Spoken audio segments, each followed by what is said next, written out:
Let's see if anyone noticed. We're live. Hey, I think we should be live here in a minute. Mine says we're live now. There we go. Well, it's popular on YouTube. How are you, Ken? Wait, so Borbs? Heck, That's my Russian name. Well, there's more Russian in your family now than there was before. Yeah, my daughter-in-law would be proud, and my youngest grandson would be proud. So, did you ever think that would happen? Let's see. Good evening. As a child of the Cold War, good evening. So, Ken, what are you? How was your week? It was pretty good.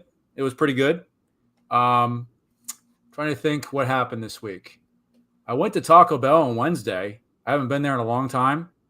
We went with our youth group, our church youth group, and I had 5 Taco Supremes, and I've been paying for it ever since.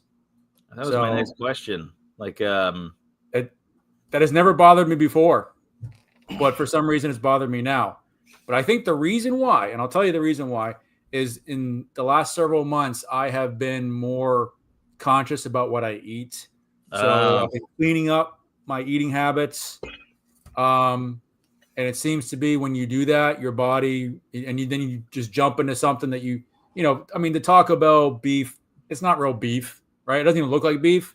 Tastes good, but I don't know what it is.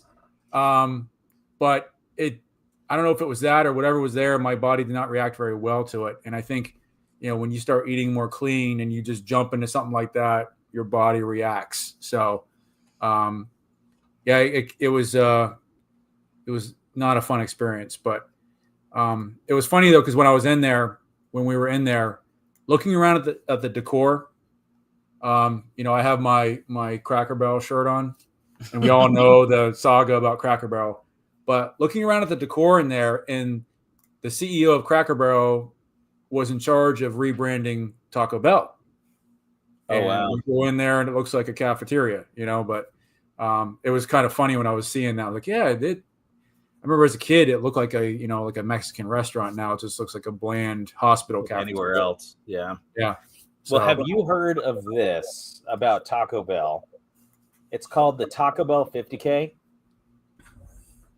You have to run 30 miles, eat at 10 Taco Bell locations. You have to eat at 9, and you have to run the whole time. So you have to eat Chalupa Supreme before the 4th stop. By the 8th stop, you have to eat a Nacho Bell Grande. Do you have to wear a diaper? I don't know. Because you're going to need one. What is it? An off-course bathroom break. You see point 8.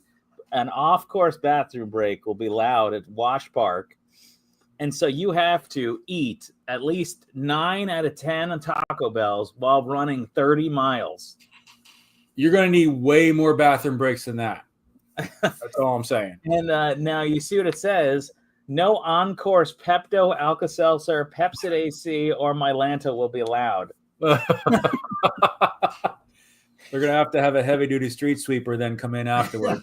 That's all I'm saying. So, you're going to go for a run, and then you're going to eat at 10 Taco Bells. Hearing you eat 5 Taco Bells makes my stomach go bleh. You're going to go for a run with the runs. Oh, ugh. Let's see. By the 8th stop, all entrants must have consumed at least 1 burrito supreme. So you have to run 30 miles, stop at least 9 Taco Bells, and eat all of that food while it's still running. And there's no, other than you can't use anything to settle your stomach. It doesn't care what you do. I probably could have done that 10 years ago, but not now. No way.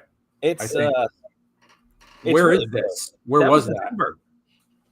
That was in Denver. They just did that. I'm looking at it just ran that. I saw this somewhere else on the internet. Yeah, this happened on October last week. They did that last week. Huh. Just imagine you run 30 miles, you have to eat 10 times at Taco Bell, and you have to somehow keep that down. And I mean, the initial experience would be good, but the the experience after that would be horrible. So like the eating experience would be fine, but yeah, that's ugh. It is.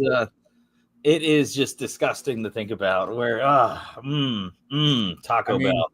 Yeah, it's about the most un-Mexican Mexican restaurant that there is, I think. I mean, I've been to Mexico a couple times, and there are no Taco Bells there. So, at least not anywhere I've been. They must be missing out. It's like pizza. You go to Italy, pizza is completely different. At least what I've heard than what it is here. We have the Americanized version, just like we have the Americanized version of tacos. So, like the Cuban sandwich, there's no such thing as a Cuban sandwich in Cuba. That's a Miami thing. So, I've been to Cuba too, and it's like, no, there's no Cuban sandwiches there. But no, that's actually, that was actually made up and came out of Miami. So, America doesn't need an excuse to call something whatever it wants. Yeah, I mean, as long as it tastes good, I don't care. Yeah, I mean, you could just be like, this is obviously a taco, and I think the Bell family are from Utah, right? I don't know, I have to look that up. But I'm totally misspeaking there. Maybe someone in the comments will be like, where is Taco Bell from? But oh my, just 30 miles eating Taco Bell. I mean, you were there when I was the youth pastor. I was always tell the teenage boys, every pizza is a personal pizza if you believe in yourself. But that ends when you hit 30. And then like I said, I mean, my wife can't eat Taco Bell. My daughter can't eat Taco Bell. And I was like, so my wife didn't have anything. My daughter wasn't there on Wednesday, but my wife didn't have anything. And I'm just like, no big deal, and like I said, I've never had a problem before, but I did. It didn't take long. It did not take long. I was really surprised. So I think it's probably my age and my eating habits have changed to where my body's like, nope. I used to like, Coke and Pepsi and stuff. I hate the taste of it now. I hate the taste of it because I don't drink it anymore. So you don't realize that stuff's actually an acquired taste. Oh, well, yeah. You get away from it, then you try to drink it again. It's like, that's disgusting. It's you can taste the artificialness of it. So we talk about this off camera too. We've also cleaned up our diet. We went out for dinner yesterday to a seafood place, and we're on that train. We don't eat seed oil anymore, and you can taste when they cook it in dirty or old or seed oils because it just makes your stomach go bleh. So the French fries taste funny. The fish tastes funny. Your wife would have loved it. I got fried oysters, and I know she's a big fan of that, and fried shrimp, and it was good. But then all day today just did not sit well. But hey, let's not talk about our stomachs because people don't want to hear that. Mm-hmm. So what have you been watching this week, or reading, or doing as far as entertainment wise? Besides the movie that you forced me to watch, no, you're not allowed to talk about that yet. They have. I know. I'm not going to talk about it yet, but trying to think, what have I watched this week? There's a show that I've been watching that is an older show. It's probably 15, 20 years old. Oh, not maybe 10 years old. Called Person of Interest. I don't know if you've ever seen it, but it's a good show. It's on for 5 seasons, and I've been going through it and watching it. I like to watch older stuff. A lot of the newer stuff today, I'm not even interested in because a lot of it's rehash. It's not.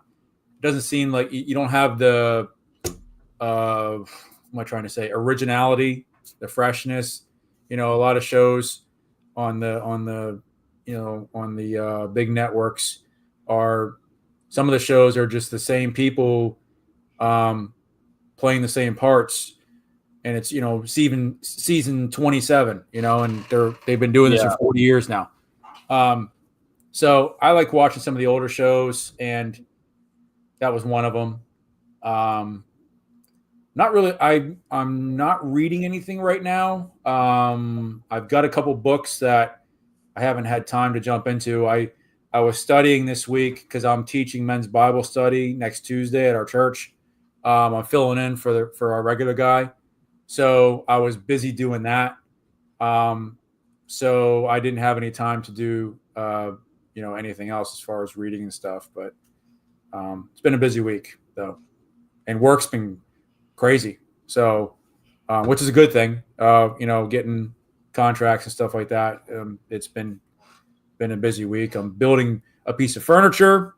Nice. A cabinet, which I've gotten partially started, and it's been sitting there for the last couple weeks, getting nothing done on it. But I'll find some time to work on it again. But I'm in no hurry. I like taking my time on that stuff. But yeah, what have you been up to? So let's see. It's been one of those ministry weeks. So the people who are watching this know I'm a pastor. One of those ministry weeks where everything needs done, and I was super productive at getting like quotes in for this thing we're working on for the security of the church, and doing counseling and lots of really good stuff, making visits, great stuff. Yeah. But it was everything was preventing me to working on the main thing, which is Sunday. So then that could be a problem. Yeah, well, you got to preach. Sunday doesn't stop coming. But so I've been working on that. As far as stuff I was reading this week, so work-related stuff. I'm reading a book on biblical theology about the book of gospel. That's where I'm at. Did not sleep last night. That's a whole other thing. So I'm running. Basically, I woke up yesterday and I'm still going today. So reading the biblical theology of the book of Ruth, and basically it says that, Ruth is an extension of either the Proverbs or of the Psalms, or it is where it's supposed to be in the Bible. Very interesting. And so it changes the way you read the book, and then it places it in the larger context of Scripture. That's fun. Was gaming, playing Trails in the Sky Part 1. That's a pretty good game. It's kind of an RPG, and so it's like you turn base, you tell them to attack or use this kind of thing, and I've been playing that a lot. The story is fun, but there are sometimes plot holes that are big enough that a semi-truck can comfortably drive through the plot hole. You ever it's a fun game, but sometimes like that this is a leap that I don't think you anyway.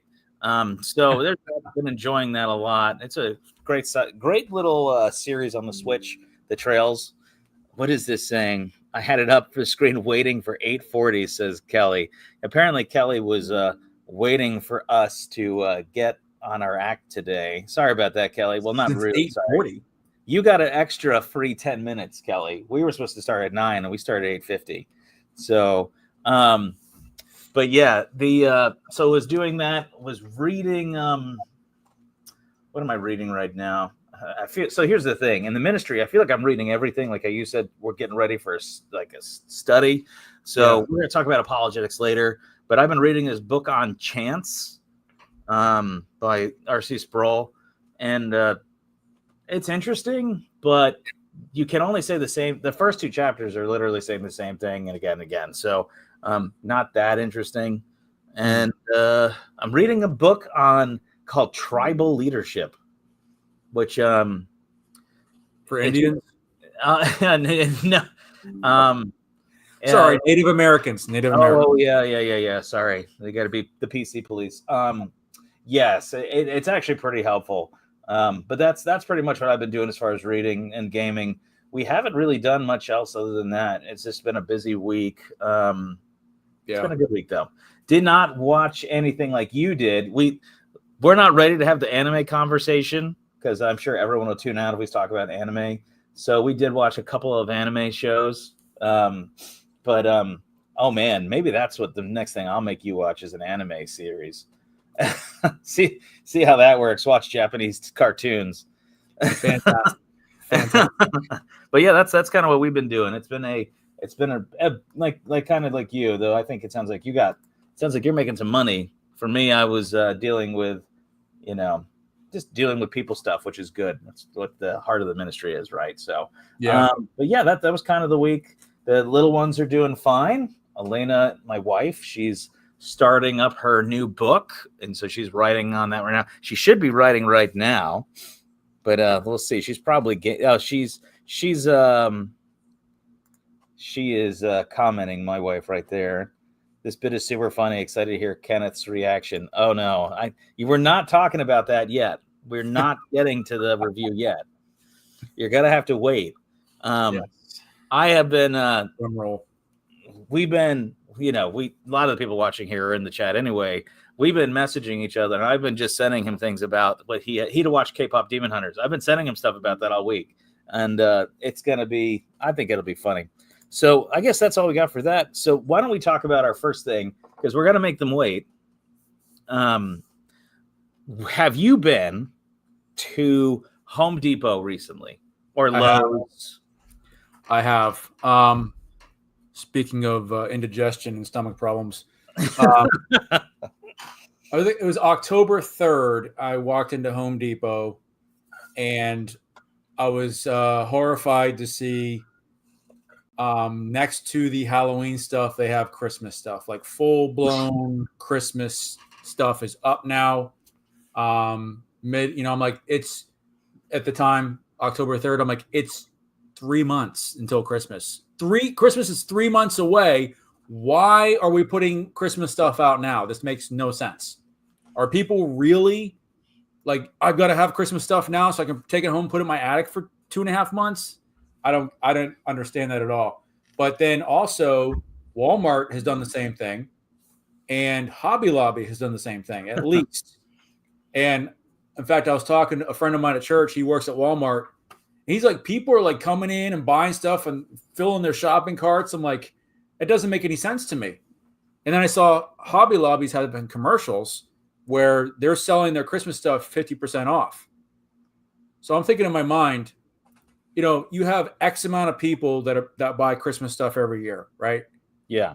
You're not going to grow that number just because you stretch out the season longer. So either they're going to buy it now at 50% off, or they're going to buy it a month from now for full price. So why are we selling it now for 50% off when we could get them to buy it for full price a month from now? That doesn't make any sense to me. I don't know. I don't get it. But the thing that bothers me, and I say this every year because every year it gets earlier and earlier and earlier. And I said someday it's going to be like, January 1st and they're putting Christmas stuff out already, for the next Christmas. But it's like we're just stretching the season out longer and longer and longer to where it's not going to be special anymore. I mean, obviously it is special. For those of us that don't know, we're, Dave and I are both Christians. Yeah. He's a pastor at his church up there in Sarasota, Bee Ridge Baptist.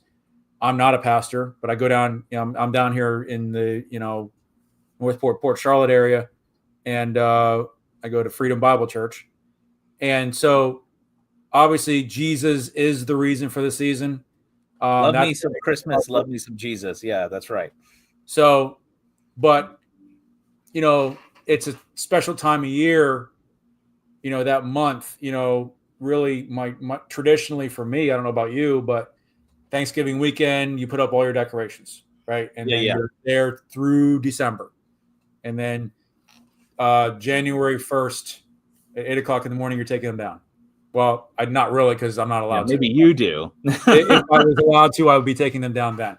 But it preserves that specialness, rather than, expanding it and making it, it's the season of Christmas, 6 months long. It's like we're still swimming, in July and it's Christmas. It just doesn't feel right to me. But so, we've had this conversation, but I, on the other hand, totally disagree. We want to put that tree up. Like my youngest, my middle boy, he is saying, Christmas tree, Dad, Christmas tree. And he wants a Christmas tree up. And I'm going like, this is a child after my own heart. My wife is saying, yes, let's do it. The only reason we're not putting it up right now is because we're getting major work done on our floor next weekend. And it's like, do we have the Christmas tree stuff in the house when we're moving everything else around? Otherwise, I can tell you right now, it'd be getting up in our house right now. Oh man, I can't wait. And so this is why I just feel totally different about this. I want to stretch it out. I want to start like October 1. I don't know if you know this, at Disney and at Universal Studios, they start doing Halloween stuff like the weekend after the 4th of July. That doesn't surprise me. That's crazy. And so I'm thinking, like, I want Christmas. I want Christmas for like a quarter of the year. Why not like 3 months? And then when I was a kid, by the way, so when I was growing up, we had the room in the attic. It was a finished attic. It was not like, sad story from the Victorian era where like children are sad all the time. But we had a room. My brother and I had the room in the attic.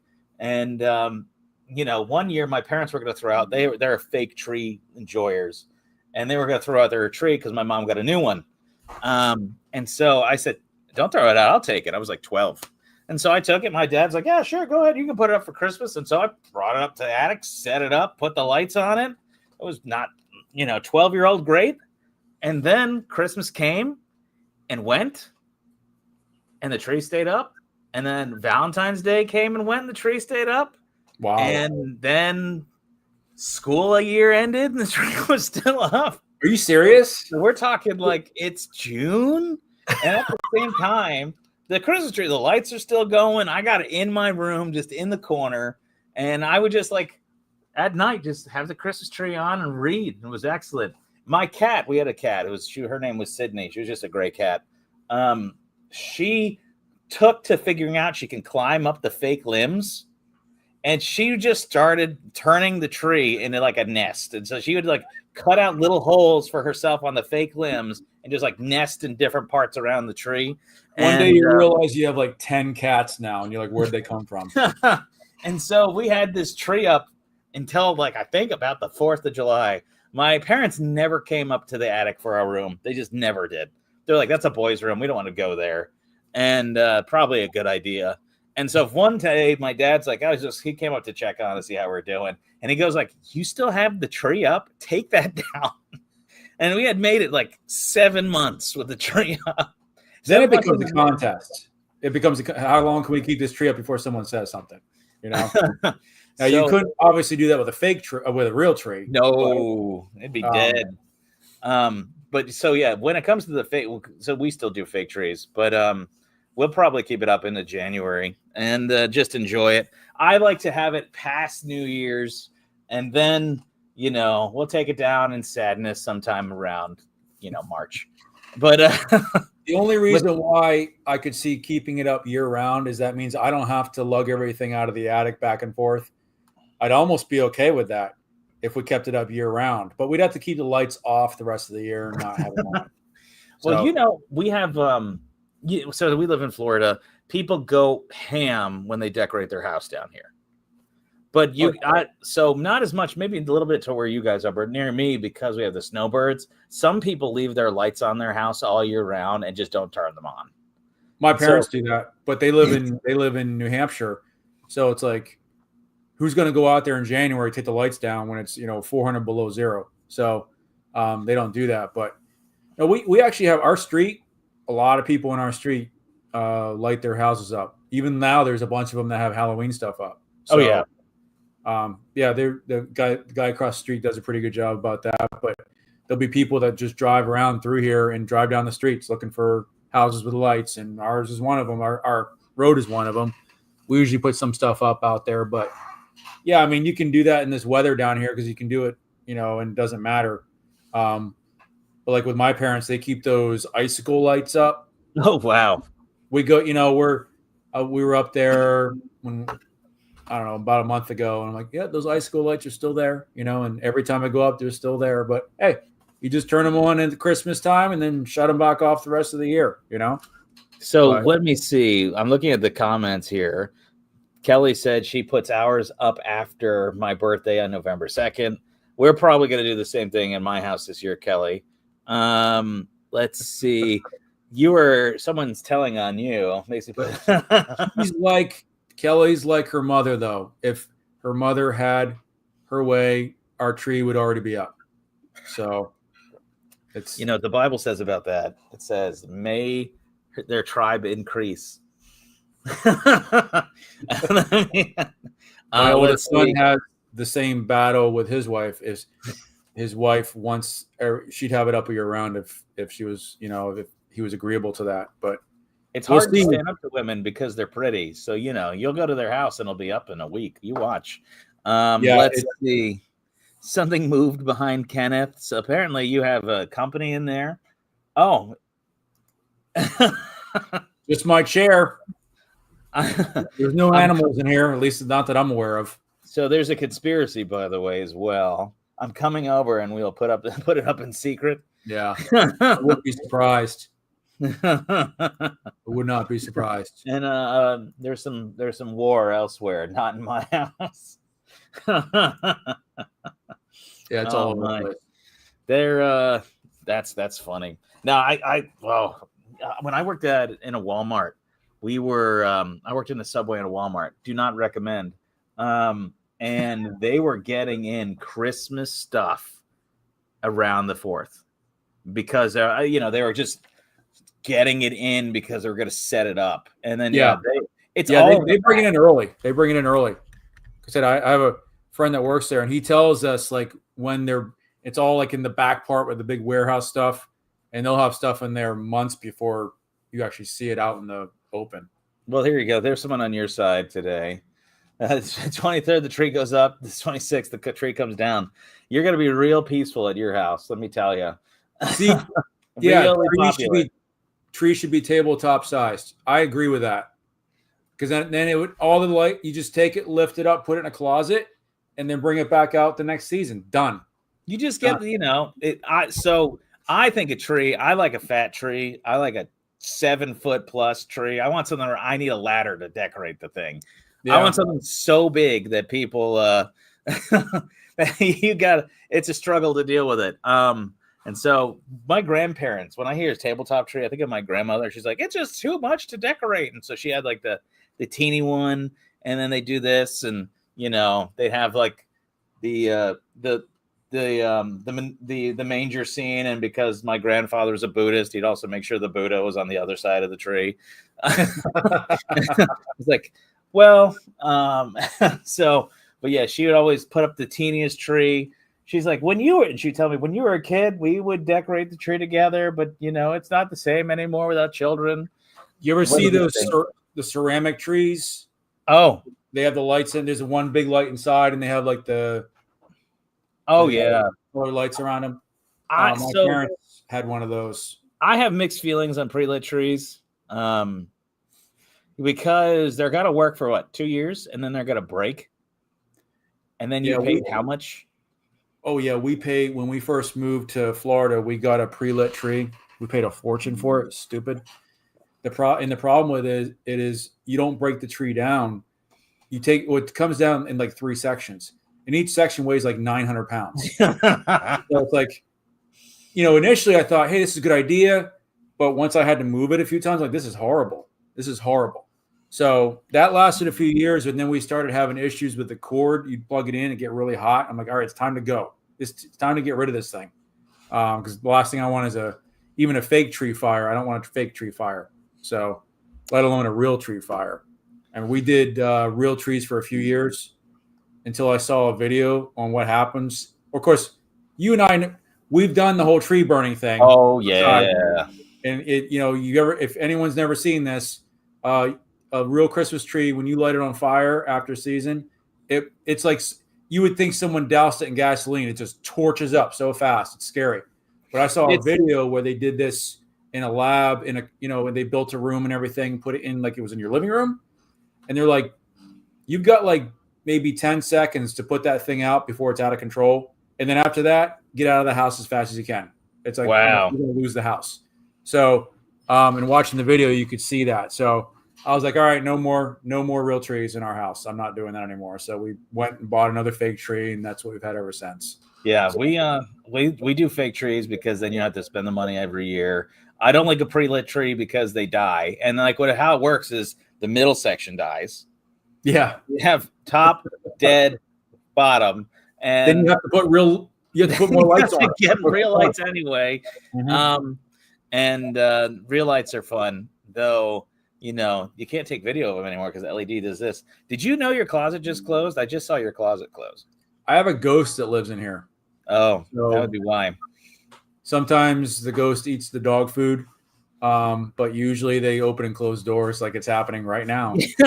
Only this time it's the dogs. So how they get in here. but it should be quiet, so we should be okay. Yeah. So Peaceful said spookable. It's a spookable. Not. I think it's just it's Maya, right? Maya and Katie. Katie, was that Maya or Katie? Both. Oh, there you go. We have two streams of chats going on here. The tree burning. So in case people don't know, we set when we were in ministry together. Ken was a volunteer and I was the youth pastor. We did a tree burning of everyone's old Christmas trees behind the church. That was epic. Yeah, they went up in like a hot second. And I mean hot and second. You weren't kidding how fast the tree goes up. Cool I have a big field right over here behind my church. I could get everyone to bring in their old Christmas trees and just, we'll keep a fire extinguisher close nearby. And, if someone calls the fire department, we'll just say sorry. If all you need is a garden hose out there, like at least down our way, if you have a garden hose there and you look like you're ready, they'll be fine with that. So I need to be a volunteer when you do that so I can supervise and be involved in that. So don't leave me out in the dark when you decide to do that. We'll have to film it. It won't be dark because, man, that went up fast. We had pallets, I think, too, in boxes. Yeah. Now, was that the night we did that and it was like 900 degrees? Yeah, it was so hot out. It was like over 20 feet tall and the fire. And But like the air that night, it was like 90 degrees that day for some reason. Oh, well, yeah. So we're all sitting around it like 400 feet away in this big circle. I remember that because it was like the fire's hot.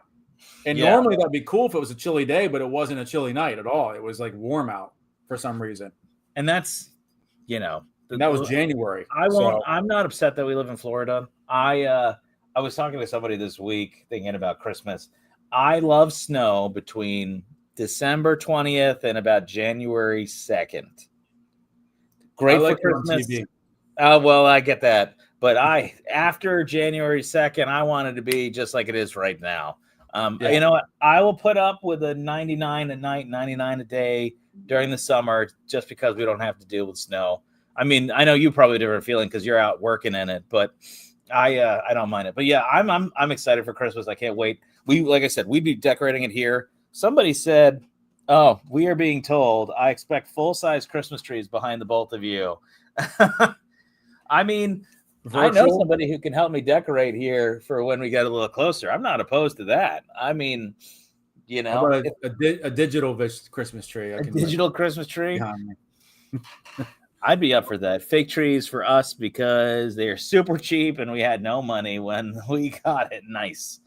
I get it. You could just call in a Facebook Marketplace and do that. So, should we? I think, we'll never agree on this one. We'll have to talk about this again soon. But this is the thing I know that people have been waiting for. Should we move into the next segment here about what I made you do this last week? I think we should. All right. So let me set this up. So last week we did a test stream. It was more to just see how this would work out. And so this is officially stream number 1, but that's stream number 0. And so part of it was we're going to do movie reviews every now and then, right? This might be a weekly bit. This might be a bi-weekly bit. We'll see what happens. It's going to happen next week too, because I think I earned it. So K-pop Demon Hunters came out over the summer. It was a smash hit. The music is still trending like in the top 20, which is crazy. It was out on Netflix forever. And then they put it in the theaters and it was one of the hottest teen and preteen girl movies that has come out. So I thought it'd be hilarious to have Ken, and we're being told that we should review movies weekly. Well, we might have to do that. I thought it'd be hilarious to have Kenneth watch K-pop Demon Hunters. Did you know anything about it beforehand? I knew nothing. I purposely didn't even look it up. Okay, so be blindsided. I knew what I was doing. I picked the most teenage middle school girl movie I could find that was also new, so that Ken could watch it and then give a review. And so, Ken, I'm going to hand the ball to you and tell me, did I give you a banger to watch or what? When we first talked about this and, anime came up, and I thought it was an anime. And on my mind, I don't like anime. I have a soda pop ready for you here. So I was preparing myself to watch an anime movie. So in hindsight, I wish I had my GoPro set up to get my own reaction. But how would I have known, right? How would I have known? So when I put it up on Netflix and you click the movie, and then before you press play, it does its own preview normally. And it did. And I'm sitting there like, are you kidding me? This is a musical? I'm like, and there's a boy band in it. I'm like, I was like, you've got to be kidding me. I felt like in Roy Scheider in Jaws when he's on the beach and the shark appears out there and the camera like pans back and his face comes forward and like the horror of what's going on. So I'm like, I had no idea what this was about. And so I was like, well, I said I was going to do it. So I watched it. And basically, like you said, it's a smash hit movie. Now I'll go through and give kind of a review of the plot. It says, I wrote this. Well, I didn't write it. I copied and pasted it. But long ago, demons preyed on humans, feeding their souls to the ruler Guima. I guess that's how you put it. Eventually, 3 women became demon hunters and used their singing voices to create a magical barrier against demons called the Han Moon. As time passed, new trios of hunters emerged to maintain the Han Moon, and with the ultimate goal of strengthening it to the Golden Han Moon, a final seal that would banish demons permanently. Very exciting. In the present, the K-pop girl group Hunters, comprised of Rumi, Mira, and Zoe, are the latest demon hunting trio, trained by the former hunter Celine. Rumi is secretly half demon, a fact known only to her and Celine. So, blah, blah, blah, blah, blah. In the demon world, Guima grows enraged at his minions' failures, and 5 demons led by former human Jinnu. I can't remember their names because I was like traumatized by this whole thing, so I'm just reading it. They form a boy band called the Saja Boys. Exciting. To steal Hunter's fans and weaken the Han Moon in exchange for Guima erasing Jinnu's human memories. Blah, blah, blah, blah, blah, blah, blah, blah, blah. In the end, let's see. As the Saja Boys grow more popular, the Han Moon is weakened. Excuse me. Allowing more demon attacks to occur. With the Idol Awards approaching, Hunters rush to produce a new song, Takedown, to expose the Saja Boys. Rumi's discomfort with the song's harsh, demon-hating lyrics strains her relationship with Mira and Zoe. Rumi proposes a plan to Jinnu if he helps Hunters win the Idol Awards. Blah, blah, blah, blah, blah. In the end, Jinnu... we're going to spoil it here? What's that? We're going to spoil it here? It's still... We're going to... Oh, you know what? I probably shouldn't spoil it. But that's part of my review. If you haven't seen the movie by now, you're either not a little girl or you're a parent who's been spared of this. Let's just say the ending was very predictable. Okay. If you've seen the latest Star Wars prequel that we pretend doesn't exist, Rey and Kylo Ren, their relationship, same storyline. So this storyline has been done 1,000 times already. Here's something interesting about this movie. We're talking about theater stuff. Do you know what the budget was on this movie? No idea. $100 million. Oh, yeah? To make a cartoon. How much did they make, though? In the box office? Guess how much they made in the box office. Don't look it up. Okay, I won't look it up. Just take a guess. I'm sure they more than broke even. They probably made 200 plus, right? They brought in 19.2 million. So in the box office, they bombed. Now, here's the thing, though. they're not making their money from the box office. So the interesting news is Sony, that produced this, they got cold feet when it went in the theater, I guess. They sold their rights to Netflix. And so they sold it for a $20 million profit. Okay. Netflix is projected to make billions off of this. Wow. Because of streaming. They had like the largest amount of people watch this Netflix original movie streaming, licensing, and merchandise. So, and plus they're going to be making more movies. So as far as the movie itself, the storyline, if you took away the music, the storyline was garbage. It's the music that's selling this movie. Oh, I bet. It's the music that's getting the attention of these middle school age girls. Obviously, the music's doing very good in the charts. So, if you take away the music, it's like the storyline is the background. Really, it's the music that is what the movie's all about. Of course, it's a musical, so it's all about the music. Didn't you like that I picked the musical for you to watch? Oh, with the best part was the fruity boy band. That was the best part. So, just so you know, my plan is to keep making you watch musicals until the morale improves. I already have a list of musicals just for you, and I'm sure you do. Until I can't find any more, I'm gonna find you every preteen girl musical I can find and have you review. I'm gonna do it. I already have I have at least a list 4 deep in my mind already that I haven't written out. I haven't even told anybody about this until just right now. I'm looking forward to that. So, okay. Oh, let's see. We got a guess. What is this? Kelly's thinking we should do High School Musical. You know what? That is on the list, Kelly. She's saying it's a classic. Oh, I'm sure. Yeah, she's seen it. I have not seen that. So, have you had the music stuck in your head? Oh yeah. The song "Golden" has been stuck in my head all week. As I wrote down the songs. It was Take Down, Soda Pop, Strategy. That's why I grabbed this. I grabbed the Soda Pop because I listened to that one.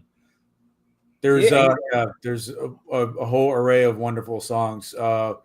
What is it? What is Sounds Like? How It's Done? Golden. That's the one that's been stuck in my head. Take Down Again and Free Love Maybe. So these were the songs that were in this movie. Yeah, it was the longest hour and a half I've ever watched a movie. I've never looked at the clock so many times. But it's funny though, because it's like we were talking about this last week with no one goes to the theater anymore. Yeah. And really, why should they? A movie comes out in the theater and it's out, streaming like in a few weeks, right? So get out of here. It's ridiculous. Get out of here. This is throwing me off now. All kinds of I told you there was a creature living in my house. So where was I now? I don't even know where I was. Oh, so if a parent has to take their child to a theater and watch a kid's movie, the movie should be something that the parent can actually, take, right? Go back 20 years. Finding Nemo. You ever seen the movie Finding Nemo? Oh, yeah. We have it on DVD. It's a movie that's well written. It's funny. It's something that kids love and that parents love. I'd watch it right now, and it's got great humor, the actors, everything. It works so well, because back then you had to take your kid to the theater and then wait 6 months for it to come out on DVD or VHS. Nowadays, this movie comes out on streaming and it goes directly to your middle school girls' account that they watch in their room, and you never have to see it. So it doesn't matter if it has a terrible storyline. It's all about the music that you don't have to listen to unless you do a review on it like I did. So So let me. So I watched I watched some clips just to keep up and listen to the music. It is catchy. That is for sure. Yeah, I it's saw one of designed. the big Yeah, jokes was about the abs. Abs were a big prominent thing about in the thing. The guy had was like jacked. yeah. The cartoon, you mean? Yeah, the cartoon was jacked. And is jacked with the his boy band Saja title there. I just okay. You didn't So know many things wrong with that. there's so many things wrong. I saw there was the clip of like the grandmas that were really into the Sodger Boys. There's like a trio of old ladies that they are all about the Sodger Boys. I didn't watch it, so I don't have Netflix like you do. I just looked it up, by the way. They estimated that movie made between $300 to $500 million Yeah, with the potential of, like you said, they're making sequels and they're gonna make like just to think about the licensing and the product. oh yeah, yeah, It'll make some money. yeah. But What I read, it's projected to make billions of dollars in the future, and basically Sony gave it away. that's So crazy. yeah, So okay, let me ask you what I have some hard-hitting questions for you. Did the movie make you feel smarter or dumber? do I even have to answer that? Definitely dumber. And are you a better person for having watched it? No, No. I feel damaged now. I feel like I'm going to have to see a psychiatrist at least once a week, and I don't know if my insurance is going to cover it. So did you ever hear there's like a meme out there? It goes like every day we get a little further away from the Lord's light. Yeah, well, yeah, like I said, this movie was not made for adults to watch. Oh And yeah, still, I don't know if you know this. This was a hit among some of the people in like faith to you and me in the Christian world. Some Christian like reviewers were, "This is a great film. Usually, it's okay if you watch it with your kids." I liked it. I was thinking those are choices that I didn't think I needed to hear. you What do you know, think about that? the thing is that does not all surprise me. I've had conversations with people that will try to convince me that the movie The Shack was a Christian movie. Evan Almighty was a Christian movie. The one that mocks God. Oh yeah, There's a yeah, yeah, couple of them. I'm just like, so this doesn't surprise me, because it has demons in it, Sure. which don't even portray what demons are in the Bible. They're these little goblins, and that people can become demons. Like the what's his name? I don't remember. I see. I just forgot his name already. The head Saja guy became a demon because he sold his soul to the devil. And so yeah, it doesn't surprise me that people would say that, only because it shows you how far we've come away from the truth of Scripture, let's say, and just using common sense, biblical common sense. I expect someone that isn't a Christian to think it's okay, but it's funny because watching this, it's like, okay, my impression, pagan mysticism. That's what it was, in witchcraft and things of Straight that up. nature. I wouldn't call it a Christian movie for all those reasons. So yeah, it's really it couldn't be less Christian of a movie. And the thing about this is like, okay, in order for me to want my child to watch this or okay it at that age, they would have to be really discerning of spiritual things, godly things. And like you and I can watch Star Wars and we're not like, oh, the force is real. Let's, but a little kid might think that. And then thank you for the title, by the way. No, you just noticed that your Huntrix can. Huntrix Ken. But this is geared towards impressionable middle school girls. And as a Christian, I wouldn't let my daughter at that age watch it. I just wouldn't. Now, somebody else might have a different take on it, but I wouldn't for the simple reason of, you're not old enough at that age to, number one, the movie had, the songs are all about romantic stuff. It's like, why is my middle school daughter need to be inundated with that stuff at that age? So it's like me, I look at that and I kind of roll my eyes. You and I have both been in youth ministry. We know the frustrations when we see parents that aren't paying attention to what's going on. You try to guide them and help them, but some of them just don't want to listen. And it's like, if you're going to let your kid watch something like this, then we wonder why. Maybe I'm taking this too far, but maybe we wonder why high schools are building nurseries in the high schools. So here you go. Here's a question. If you went to the theater and you saw a middle-aged man entering that to see this movie, what would you think? Well, I'll tell you, I listened to a review today by a probably late 20s, early 30s man who was praising the movie. And I'm thinking, are we watching the same movie? But that would not surprise me, to be honest. It wouldn't surprise me. Again, it's like with the, masculine is evil today, right? We're not supposed to have masculine anymore. So it doesn't surprise me that men would even I wouldn't let my daughter go in there. So yeah, I'd probably just roll my eyes and walk away, and say a prayer for them, God help them.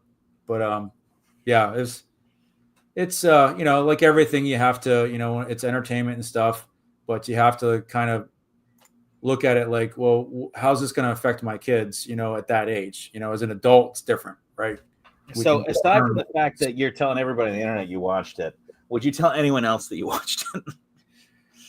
I have not told anybody else besides my family that was, already knew about it, that was watching it. So I told your son before time ahead of time, and he thought he thought it was going to be funny, but he was as dismissive as you are of it. Like, well, we watched this, and it was super dumb. He watched it.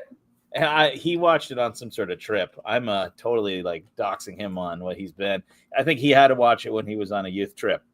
They're like, let's watch this. Oh, I'm sure. Yeah, I know we have girls in our youth group that have seen it. Oh yeah, I know that. And I think he got dragged in as one of the people. At least that's what I might have misunderstood him. But so you would not let your kids watch it. I wouldn't let my middle school aged girl watch that. She's obviously an adult now, but if she was, I wouldn't. There's lots of movies that I let them watch and lots of movies that I didn't let them watch. Yeah. Just the fact that it's supposed to be a movie about demons, and they obviously portray demons in a way that's not real, but still I don't, I never let my kids watch stuff, like that had to do with spiritual stuff like that when it's made by the world that doesn't know what they're talking about, and it's just, it kind of it gives them the wrong impression of what that stuff really is. So I'm trying to think, so the music got stuck in your head. You, yeah, the longest movie you've watched in what, a year or so? It was the longest hour-and-a-half movie I've ever seen.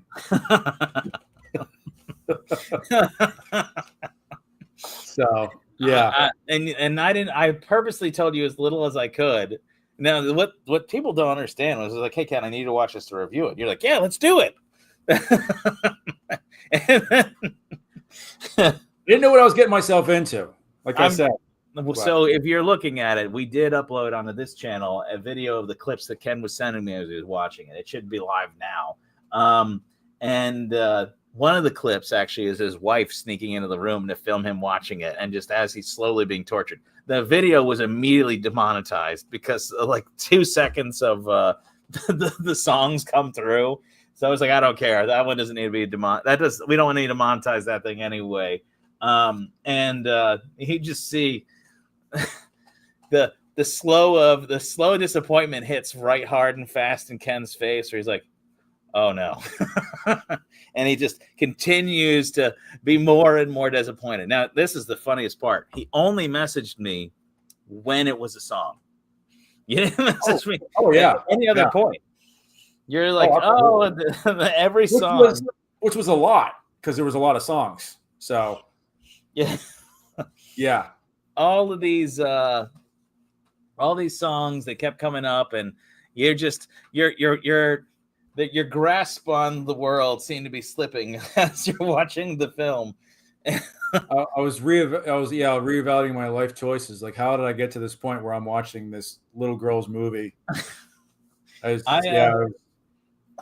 Well, I mean, if you want to do the review next week, Tron just came out, and I heard that's not doing great either.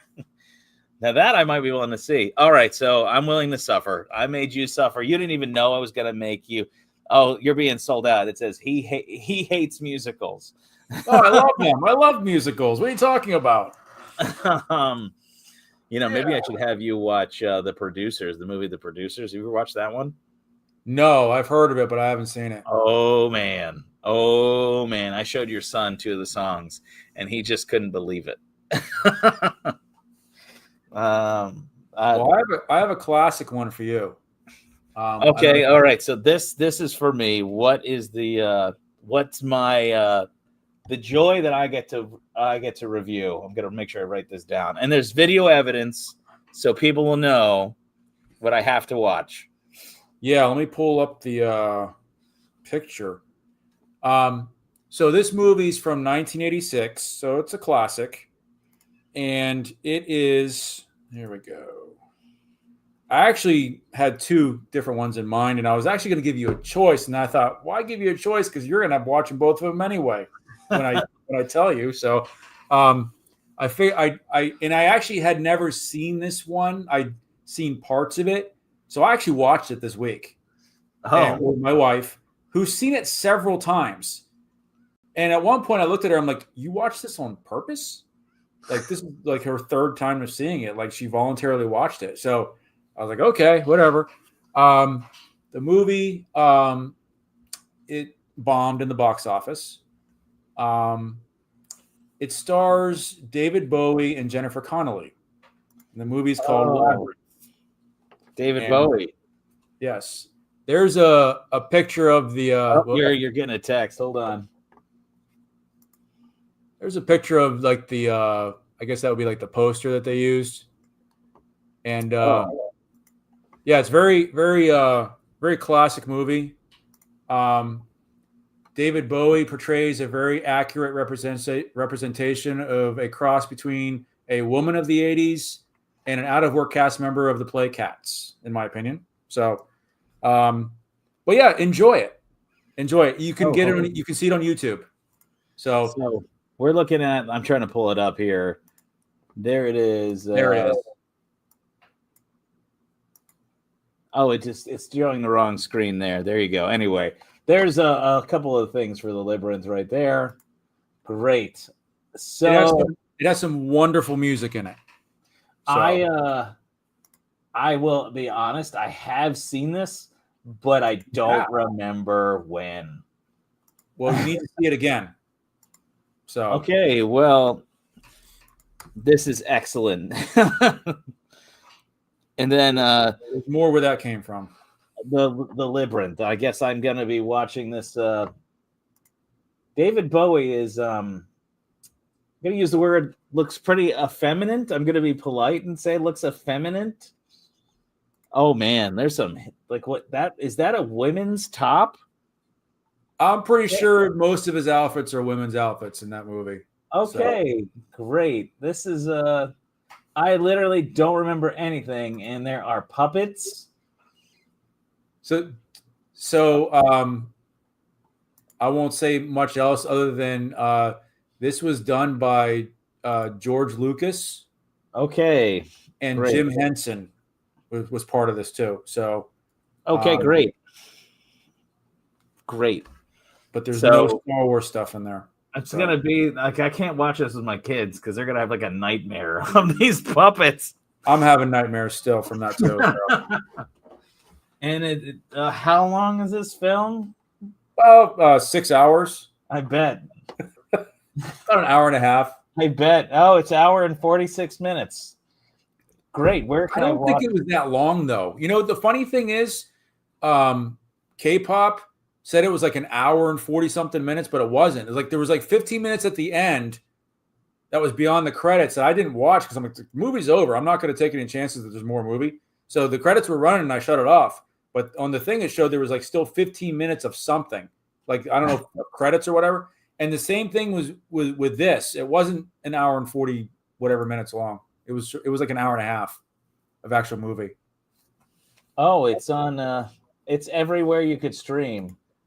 Oh yeah, it's on YouTube. You can get on YouTube. I made sure because I wasn't sure what you had.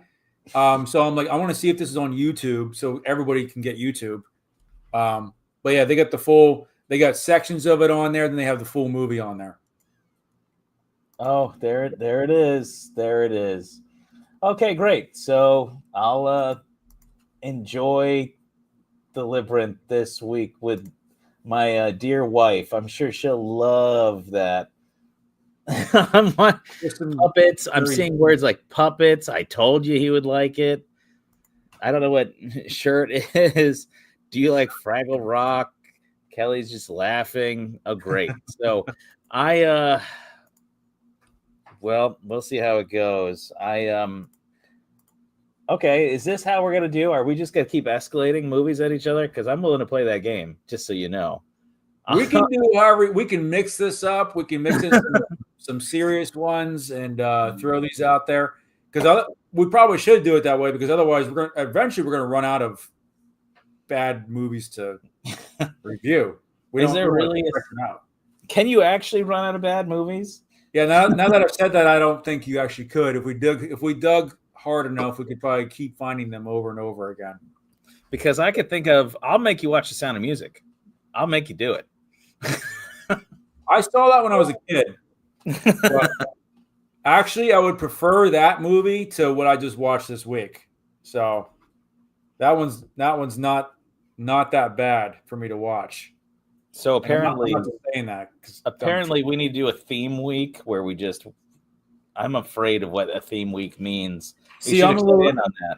I'm nervous about that too because we're coming into Christmas and talk about bad movies. Oh man, Christmas movies! I probably shouldn't have said anything. There are so many good and awful Christmas movies. Oh yeah, we could do a couple reviews on those, especially some old ones. I'll just make you watch like the Muppets Christmas Carol. That would be great. That's actually a good movie. At least I think so. I saw it. I think I saw it last year. It's not bad, actually. It's not bad, to be honest. Because I always liked the Muppets. You know, growing up, I liked the Muppets. So stuff like that, I'm fine with. You know, but even there's the Scrooge movie. It's not called A Christmas Carol. It's called Scrooge. It's a musical from the 70s. Please do Hallmark. I like it, but please do Hallmark movies. The problem with Hallmark is you do one, you've done them all. Oh, so one review. Oh, Rory, this year is a special Hallmark movie coming out that I will have Ken watch. See, that's what I was afraid of. And it's the one where it's a Hallmark Christmas movie that involves them like falling in love and going to Bills football games. You didn't know that you needed to watch something about both football and Hallmark and Christmas. Is it a musical? If it was, that'd just be the icing on the cake. You know what, though? I can think of a lady in your life who'd be like, thank you for watching Hallmark movies with me. I'll put the glasses on that have the eyeballs so I can just sleep and look like I'm still awake watching. That's what I'm going to do. I second the Hallmark movies, says Sydney. There we go. Oh, okay, Kelly. So. Kelly. I actually have a plan with this one. So I was going to have Ken watch Oppenheimer, and because Oppenheimer was big at the same time as the Barbie movie, I was going to make him watch both of those. At the same time? Well, yeah, they came out at the same time as the Barbenheimer thing, and so everyone was talking about they went from Oppenheimer and they literally went to the next show at the Barbie movie, or they went from the Barbie movie and went to go see Oppenheimer. Huh. Mermaidia, I don't even know what that is, Sydney. I've never heard of that. No idea. I'm just a bit afraid of what that is. Or The Princess in the Popper is a classic, and apparently Kelly is saying that one. Dual screens at the same time. No, you can't watch two films at the same time. That I watched sports things. Confusing. You're not getting anything. And here's the thing. You gotta, like, when I'm watching The Labyrinth and watching David Bowie, does he sing? Oh yeah. Oh great. Oh yes. Oh great. You know, I could kind of remember the movie, but I don't remember the music at all. So maybe my brain protected itself. You're in for a treat. You're in for a treat. That's the best part of the movie is the music. Oh well, let's see. What is this one? Neza 1 and 2. They aren't bad. Nezha. I don't know what that is, Cody. We started that movie and it turned it off because the life scene at the start of a life. It was a inappropriate scene. Got it. The name changes are killing me, guys. What do you mean name changes? Ken doesn't notice. I keep changing his name on him all the time, and he hasn't picked up on it even once. Because he was Huntrix Ken. I see it, and then I see it, but I don't see it.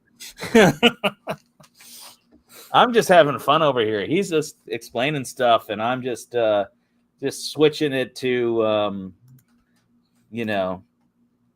doing this kind of stuff. Oh man, this is for you, Ken. Changing my name again? Oh yeah. Just stuff like that. Oh yeah. I got posters on my wall over there where you can't see them. Over there, they're somewhere over there, right? Yeah. So I've been messing with them. So we have to. I guess what you could do. Okay, you guys could help us. I see what you're putting over in the comments.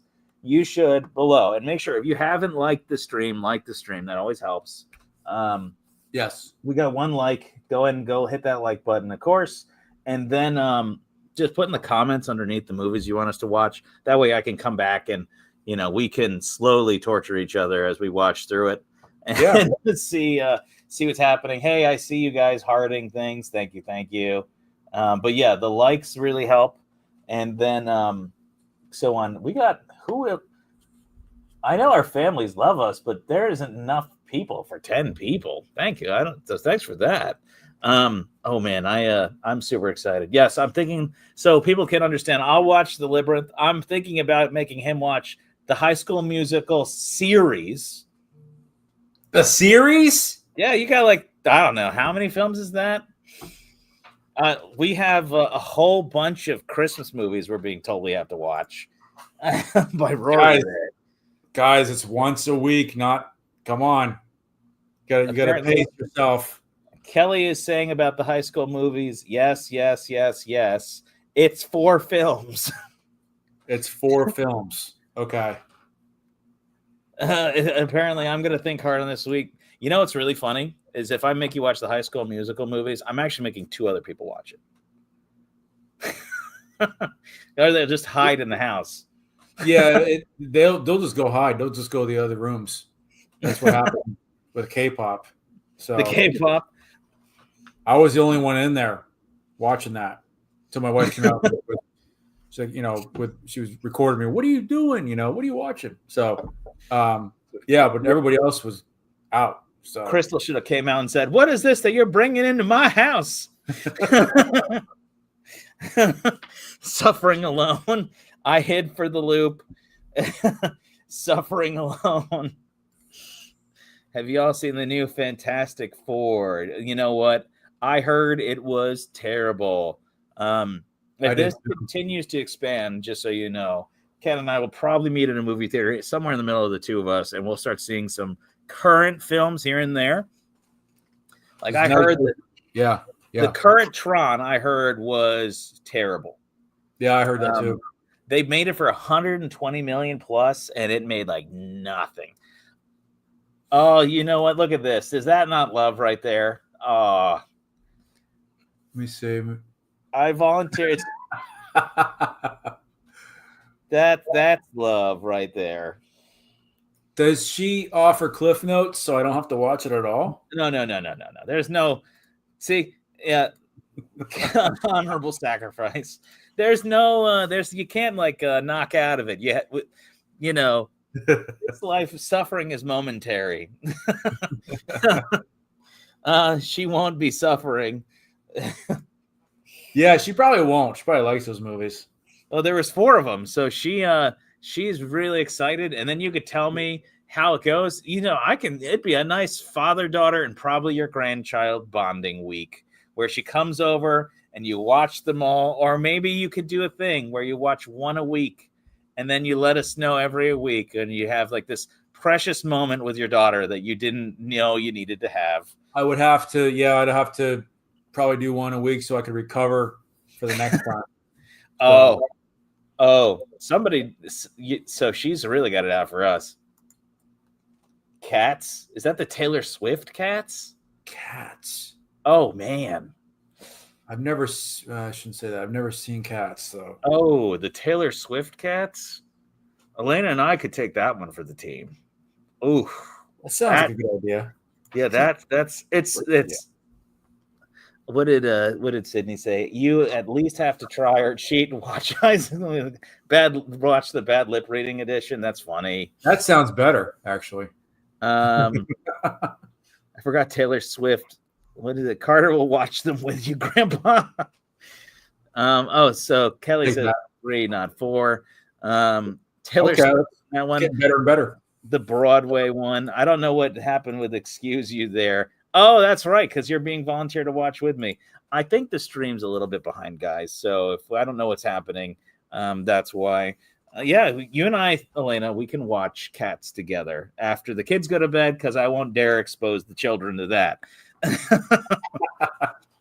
You and I, a little less grip on sanity never hurt anybody, right? So, oh man, yeah, definitely in the comments, leave your favorite film recommendations for Ken and I to watch or to review. Try to pick things. They have to be okay. So maybe we should set some ground rules. Ken, what do you think? It has to be made films, not like VHS directs. Yeah, it has to be something that we can get easy access to. That's the other thing. I mean, really, probably YouTube. If it's on YouTube, that's like the universal thing we can all get. Yeah. Not stuff we have to go buy, right? Ideally, we don't want to have to buy these things. Yeah. I'm willing to rent the Labyrinth because it's only like $2. But you shouldn't have to on YouTube. No scary movies. I'm all about not watching scary movies. I'm not gonna, a really lame scary movie. I'm not going to commit hard to no scary movies. Okay, I'm not going to commit hard to that one. Yeah. But I'm definitely that'll be more of a gentleman's agreement between Ken and I that we'll try to stick away from the scary films. Yeah. But I won't make that a rule. But the rule is it can't be like a VHS direct. Man, is that dating? You and I get that. Does that date us saying that? It has to have been in a theater. How's that sound? Yeah. Oh yeah, I see what you're saying. Yeah. Yeah. But again, it has. Along with that, it has to be something that we can easily access. Yeah. So easily accessible. It had to have been a movie. Man, Sydney, do you just want to do specifically Hamilton? I have done whatever I could to not see this musical. Sydney, you're not immune from being brought onto the show and made to do some of the stuff yourself. So be careful what you say. I know where you live. I know where you live. Uh-oh. She's got some ability to get out of the issue there. So Kelly, you really have it out for us. You guys still have to review the new Snow White live action. I've heard it's horrible. Oh my, yeah, that one bombed as well. Is there a No. time limit to the movies? Oh. What does that mean? So you're like, if you want us to watch a film that's longer than 4 2 hours long. hours. Now here's the thing. Ken and I probably need to meet to watch some movies together too. So it can't just be he tortures his family and I torture mine. There's gonna be some times where we have to watch it together.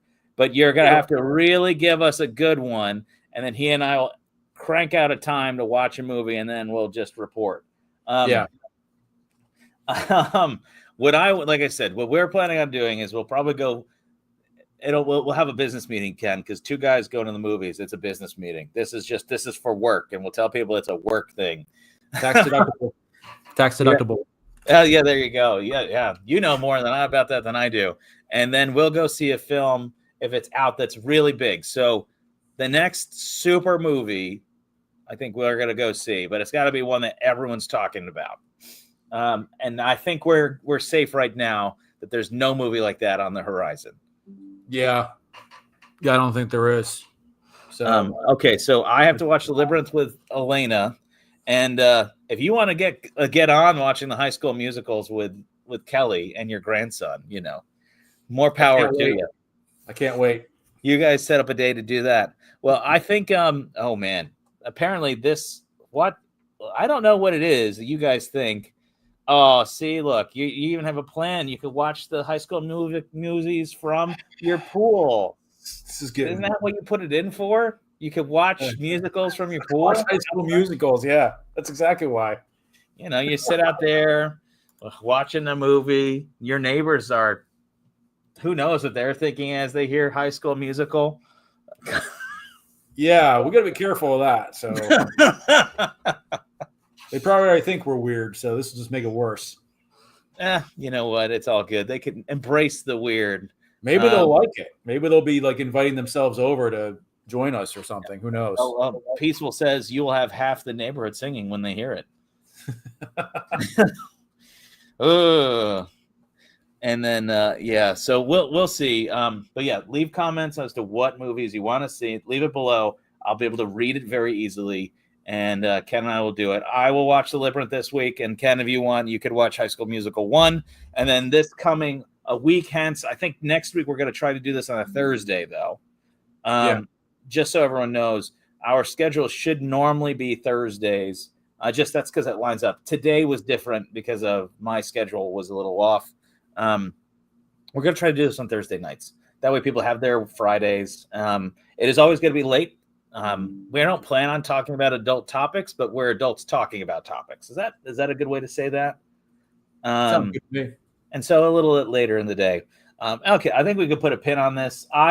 Just so you know, I was laughing, and my wife and I could not stop chuckling about making you watch that movie.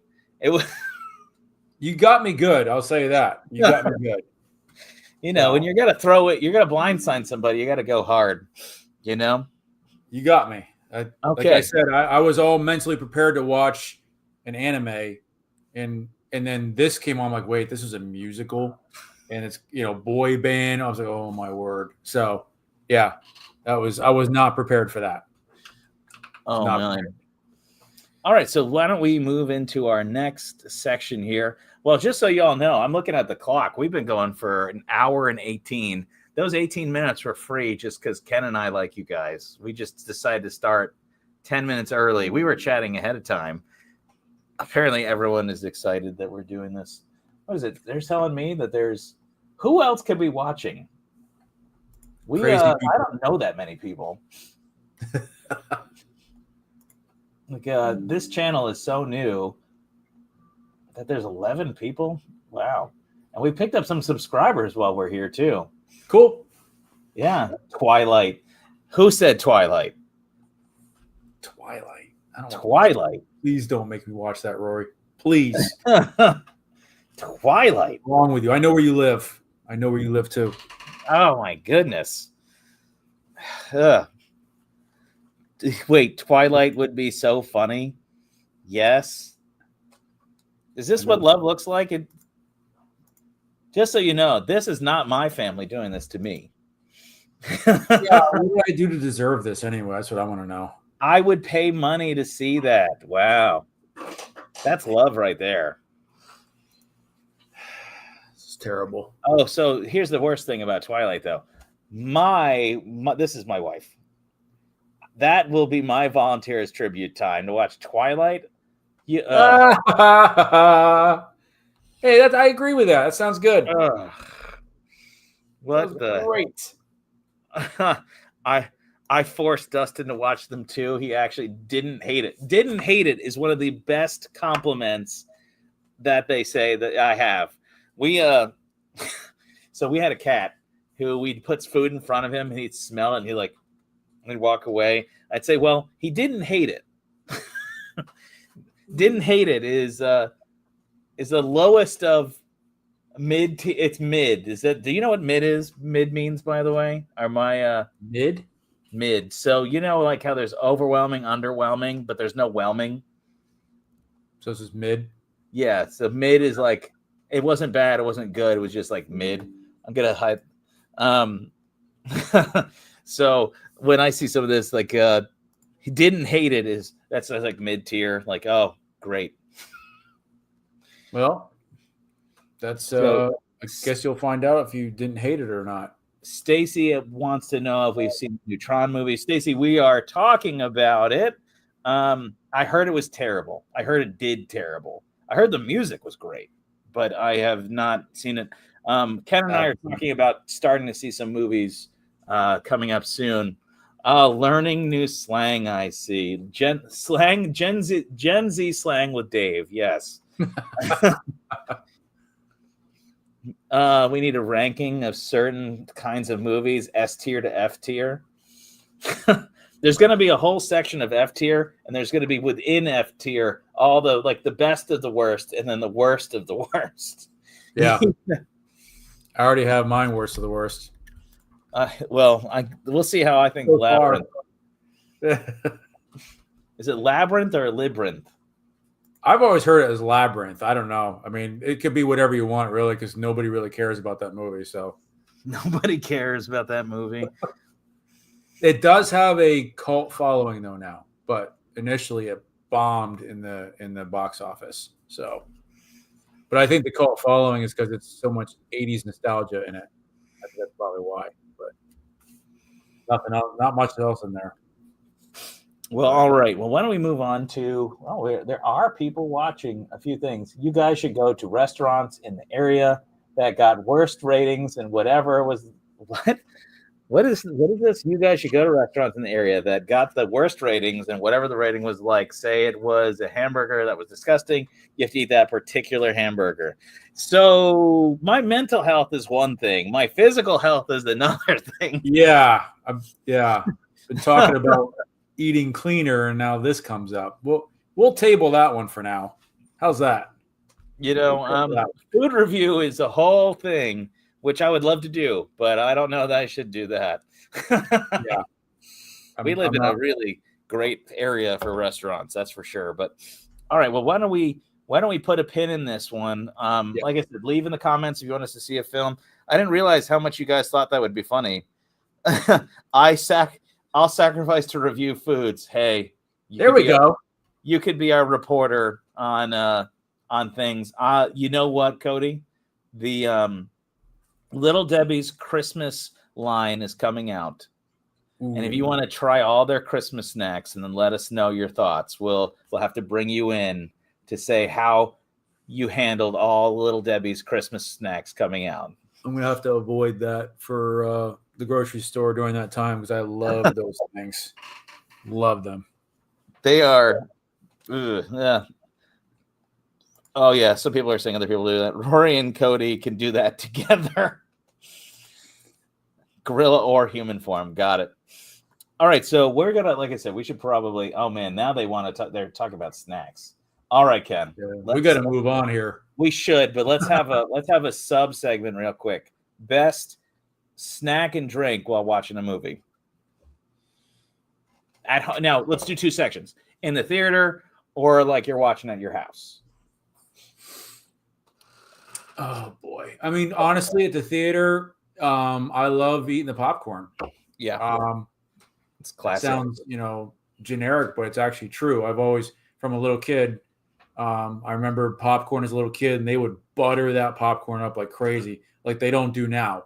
But because back then they didn't care about your arteries and stuff. But I love the popcorn at the theater, and I'll get a lemonade usually when I go to the theater. Um, that's my go-to. I don't do the candy and stuff because you start doing that, I end up feeling sick halfway through the movie. But the popcorn, you can just eat as much as you want. It never fills you up. So I like that. Even at home, at home, I don't really, snack when I watch stuff at home normally, unless somebody else is, and then I might Yeah, join yeah. in. But otherwise, I don't do it. So the theater experience, though, if you don't have popcorn at the theater, then it's like you're not really at the theater. So Yeah, we would buy. So the family would get a big tub of popcorn, right?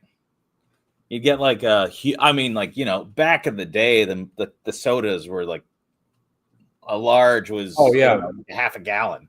Yeah. And so you'd get the big tub of popcorn, the half a gallon. I love, and it's just the cheap nachos.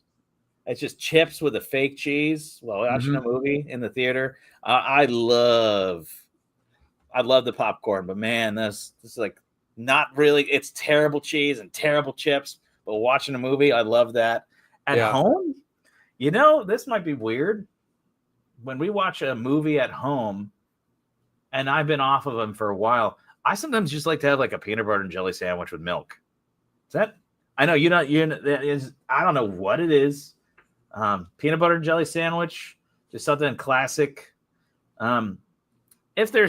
If we could do that, I can. What is this saying? What are people saying here? I don't know if they use real butter in the movie theaters anymore. Probably not. It's certainly like some sort of chemical. That's why it tastes different now. Only movie theater, butter popcorn with some salt. Movies are my excuse to snack. I can agree with the bacons. I'm not sure what that is. If you aren't eating popcorn at the movie theater, what's wrong with you? I agree. Yeah. Popcorn to the movies iconic. But I definitely love me those cheap nachos. Just love it. Yeah. You know what else is really good? Pretzels, like the soft pretzel in a movie. You ever do that? Yeah, those are good too. I think it's just the salt. That's the best part. Unless those big chunks of salt they put on there. Unless you're at Smitty's, then you get chicken tenders. They do have those theaters now that are, you get a meal and so those big chairs, and it's that's like that's how Smitty's is. They have you can go to the theater, you can go out, they have a restaurant, they have an axe throwing place in there. It's all in a big thing. But yeah, Smitty's has been like that for as long as I remember, where you can go in there, have a meal, sit down and eat, watch a movie. And I was talking about that last week, actually, when we were talking about theaters. But that's you can get all kinds of food there. So, did you see your name, by the way? Hasn't seen the Barbie movie, Ken. That's right. I'm in that movie too. That's the weird part. Yeah, that's what it is. Somebody, Kelly said this. I'm just Ken. She's obviously seen the movie. And then it's literally his namesake and his song. How has he not seen it? Oh my word, didn't even think of that. So when I said hasn't seen the Barbie movie, Ken, I also didn't think of Ken as in Barbie and Ken. I just put it up there because we were talking about Oppenheimer and Barbie. Wait, is there a Barbie movie that's named Ken? Yeah, the Ken is in the Barbie movie.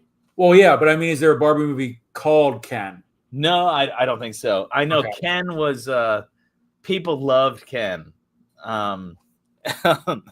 He stole the show for some folks. Sydney made me watch it. Sure she did. Oh my. Oh, okay, yeah. So Rory agreed with nachos. I see that, Rory. Yeah, I love me some nachos at the movies.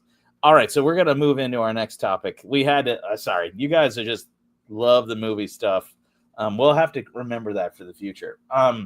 So I have been at my church teaching through apologetics, and you and I have talked about this. We like to talk to people about the faith.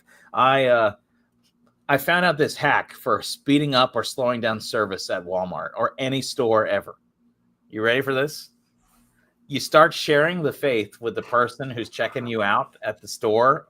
Or I did this recently at Spectrum when we got our phone plan through Spectrum last like a year or so ago. I started talking about being a Christian and why it was great to the guy at Spectrum. Huh. And so guess what happened? You got a free phone?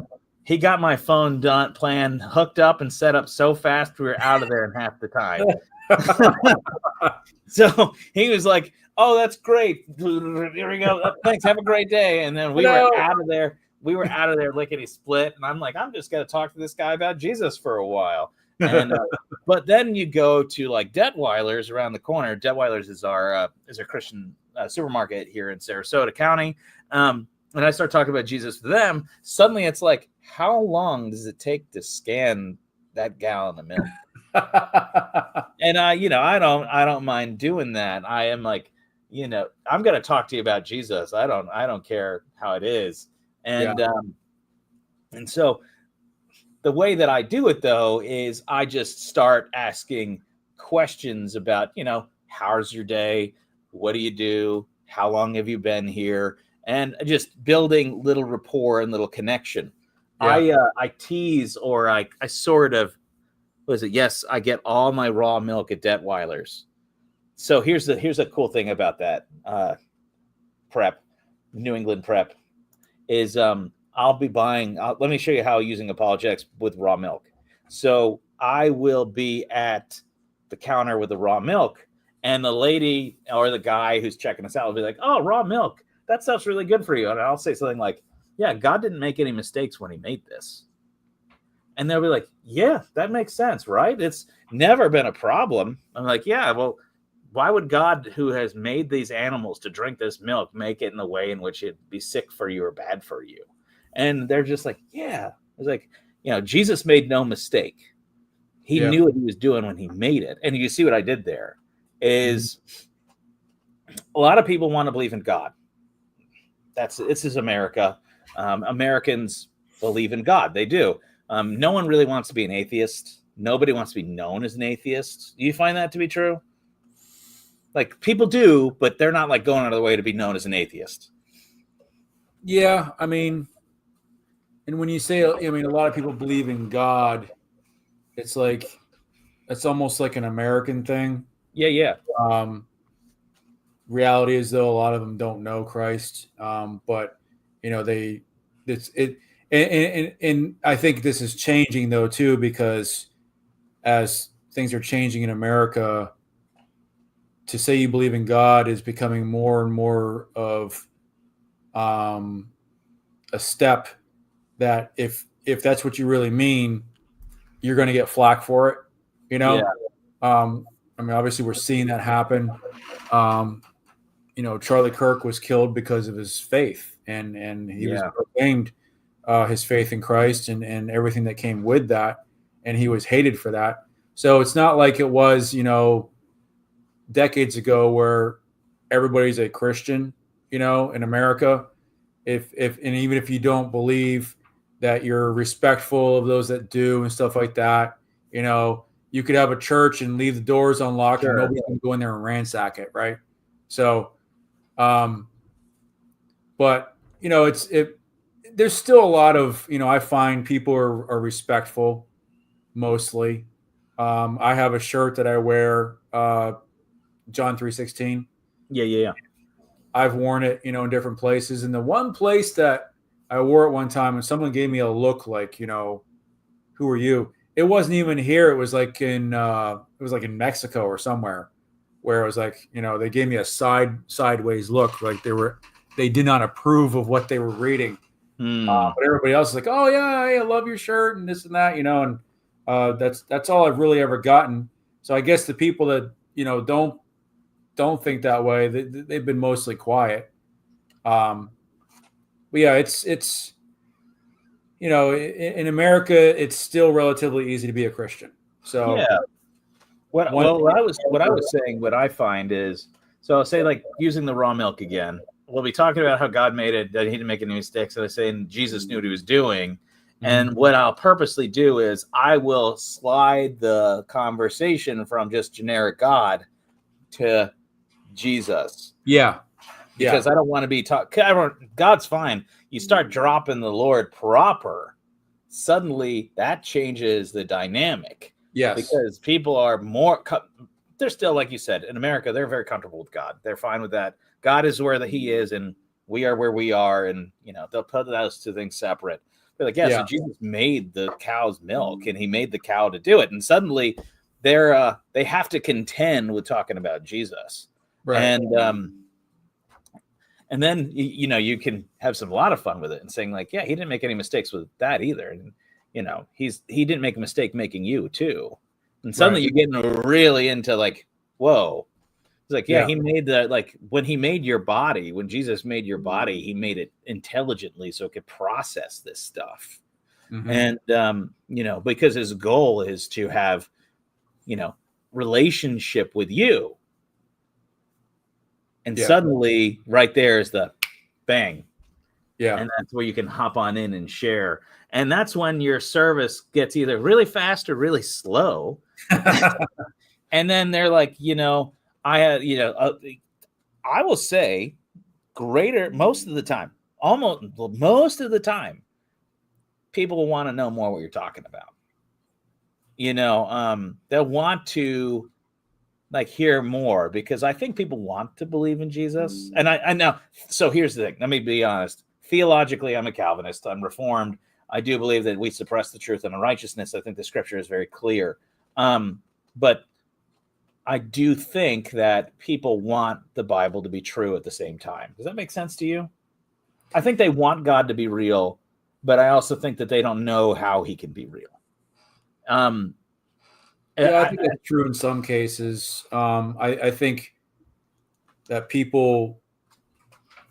some people want God to be real in the sense that God is there basically to be their genie, to make their lives, improve their lives.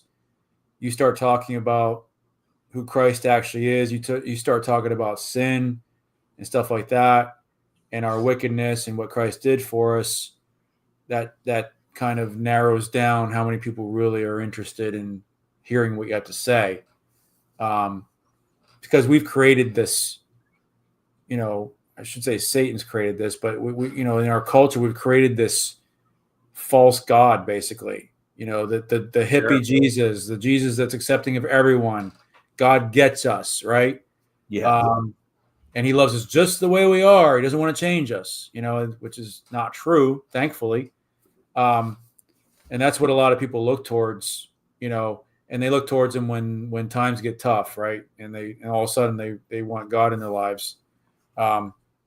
So there's definitely a mixture of that, but then you'll come up across some people who are, when you present the gospel, they're going to grab onto it or they're going to push it away, even if it's in a polite manner. Sure. It's either one or the other. There's really no neutral going on, because as Jesus said, the gospel is offensive to the world, right? Yeah. I've had encounters with people. Of course, I get these encounters by, like, Jehovah's Witnesses and Mormons, these religions, and I go right for the jugular with them, because they're trained on how to twist the Bible and stuff, and you could spend hours going back and forth. I just go after the jugular. I go after their founder, who, Jehovah's Witnesses is Charles Russell, and the Mormons, it's Joseph Smith. And I just, I show them the different things to prove that their leaders, their founders were liars. They weren't trustworthy, which breaks down your entire religion. If that's your foundation is gone, what do you have left? And it's amazing the pushback, though, that I've gotten from that, though. I've had some conversations with Mormons, and they were actually very polite. Oh, they usually are. Yeah. The Jehovah's Witnesses, not so much. No. I find with Jehovah's Witnesses, I was at the church, and they were driving down the road. This one couple, they were in their car. The two men went to the house across the street, and they sent a little old lady to talk to me at the church. I'm like, the JWs ain't got much of a future if the men aren't brave enough to talk to other men. I've had that same situation, and why would you send a little old woman to go talk to a man when and these weren't like small guys, they were big guys, and I don't mean like muscly, I mean just kind of big in every single way, but they didn't have the courage to come talk to a younger man, and your religion is dying because you don't talk to people about it, and let God and God kill it, because JWs, there's not going to get them where they need to be.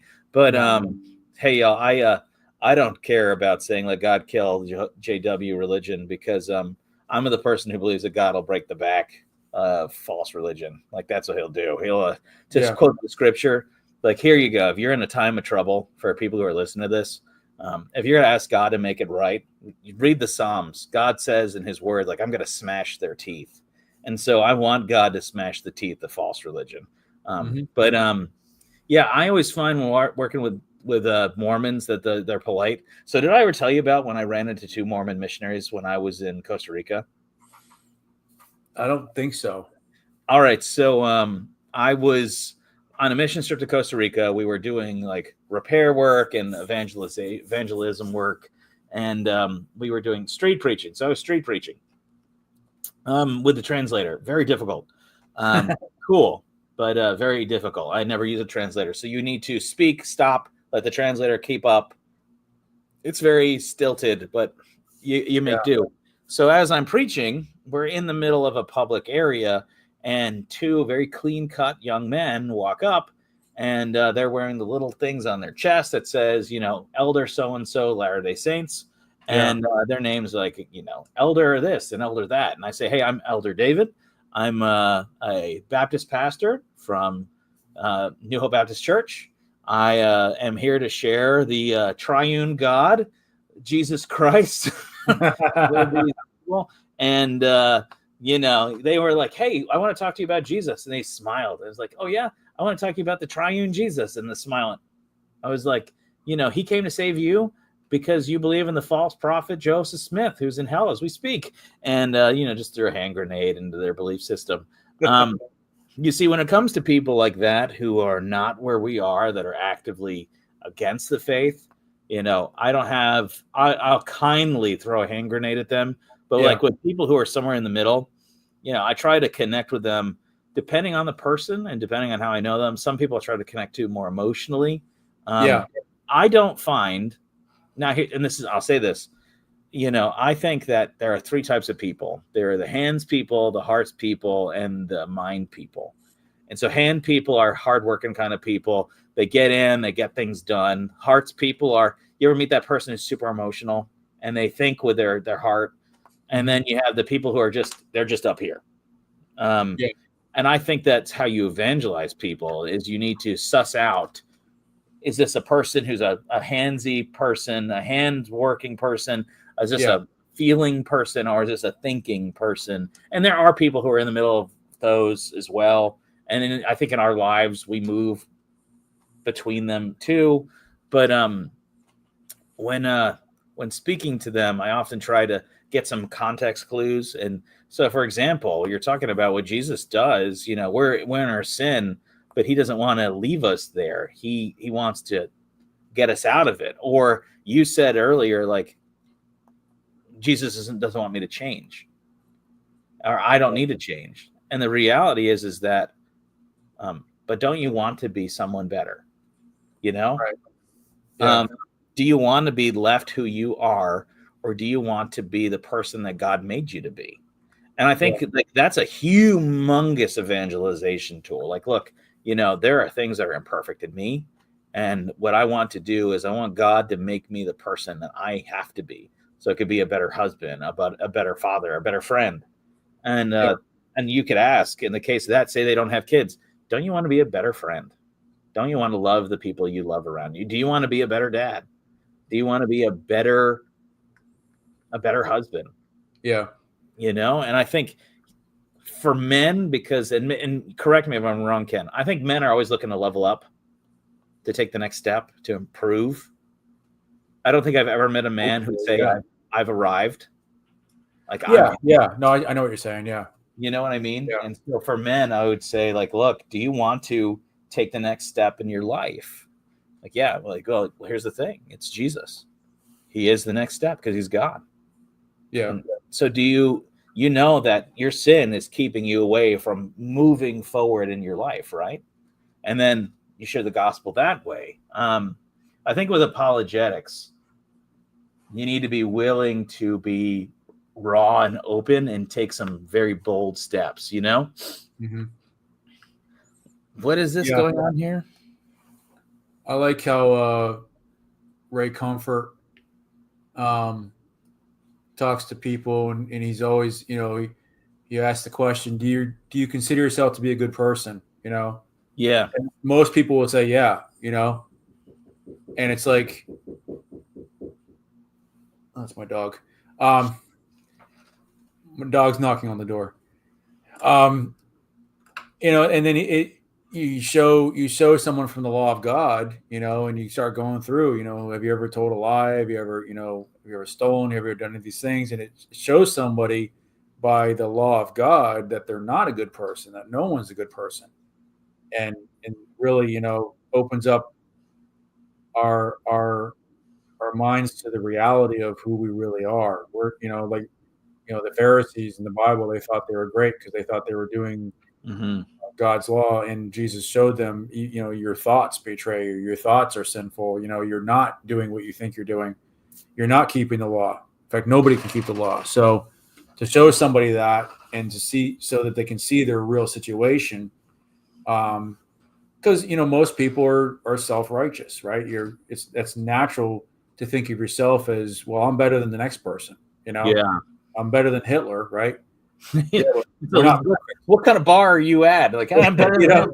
Well, yeah, you got that one right. I'm better than those criminals at the prison, and it's like, well, no, actually we're not. So when our eyes are open to that truth, it makes us, more receptive to hearing, the good news of what Christ did and why. So I think we definitely need more of that. There's a lot of churches today that don't talk about sin, and that's, if you're not talking about sin, you're not talking about the gospel, right? I mean, you can't have one without the other. They're both in there. There is a problem that Christ has come to fix, and if you don't share the issue, then what's the point? Yeah. Like, did Jesus just come for, like, oh, this is great? No, he came to restore man. Right. He came to bring us back to a proper relationship with God, which is himself. Yeah. And because man had eaten the forbidden fruit, and that sin impacts us all, and sin alienates us not only from God, from one another. And so God himself decides to fix it. And the problem with sin is it kills you. Yeah. And so our lives were meant to be a place of constant worship. And what that means is, really practically, you are supposed to be a great father, and you're supposed to be a great mother, and you're supposed to be a fantastic son and a fantastic daughter, and you're supposed to be an excellent employer and an excellent employee. And what happens is, because of sin, these actions I was talking about are really just worship. What you do is worship. Sin has so wrecked us that all these things that we accomplish are dead and dying. And so the only way to fix it was God himself had to fix it. And so he did, and that's what he came to do. If you remove the idea of sin, and sin wrecks everything, then what's the point of Jesus? Yeah.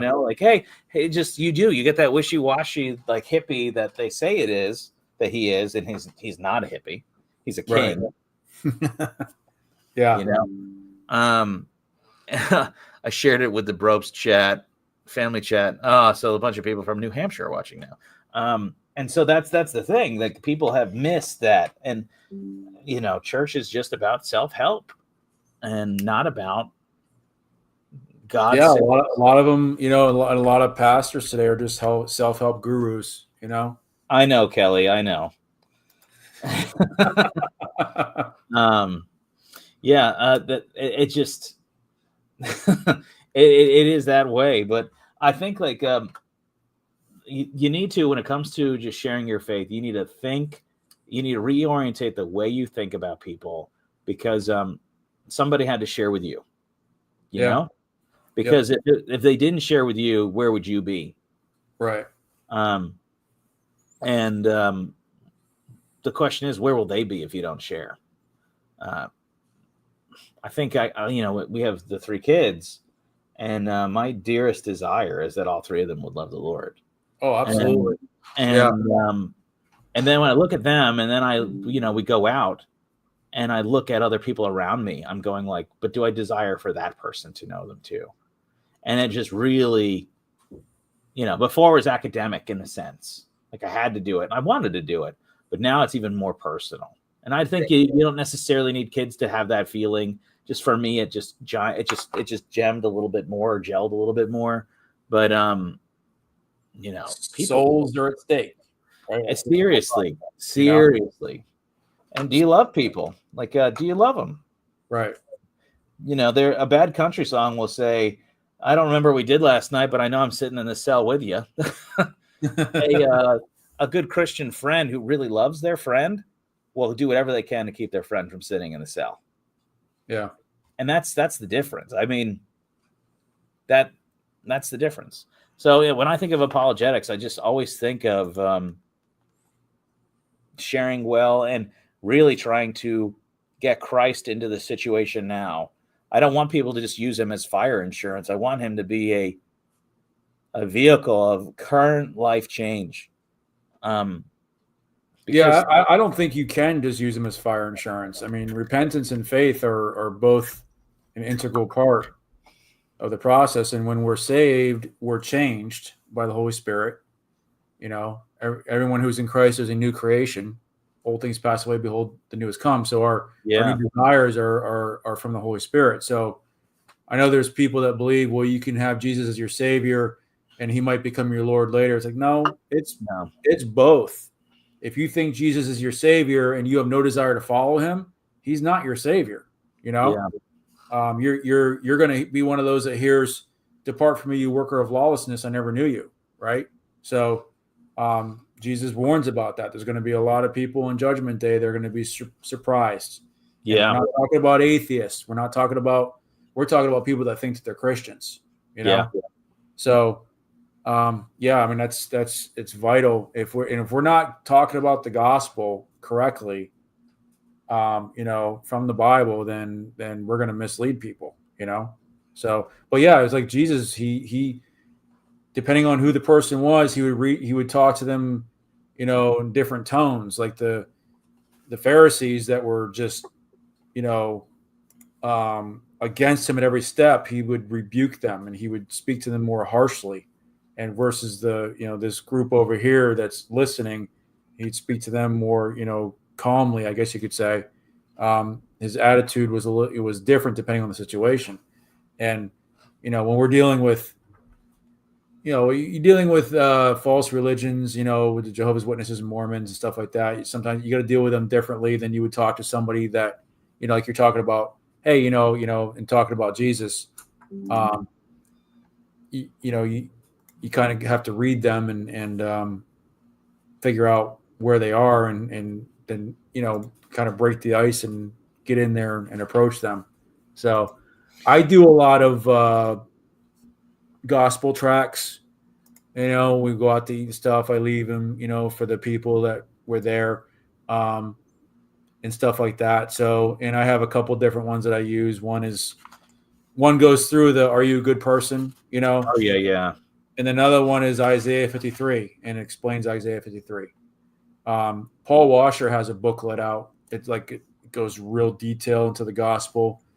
I have a couple copies of those, and I'd like to get some more because he's a good one for articulating the gospel and what it actually is and what it isn't.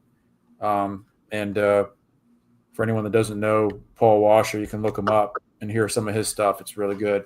But he's he's one of those. He's like, yeah, this is a real concern of the gospel's been watered down, in many American churches, to where it's been reduced to, just if you want to go to heaven, just pray this magical prayer and you'll magically be saved.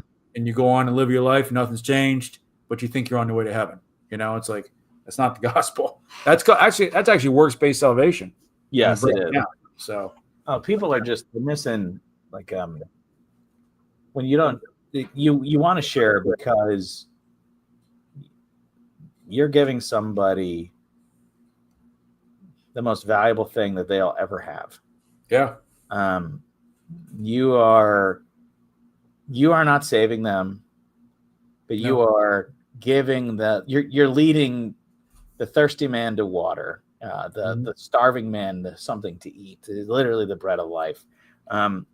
You have the most value. You have found a source of gold that is unending, and there's enough for everyone. Yep.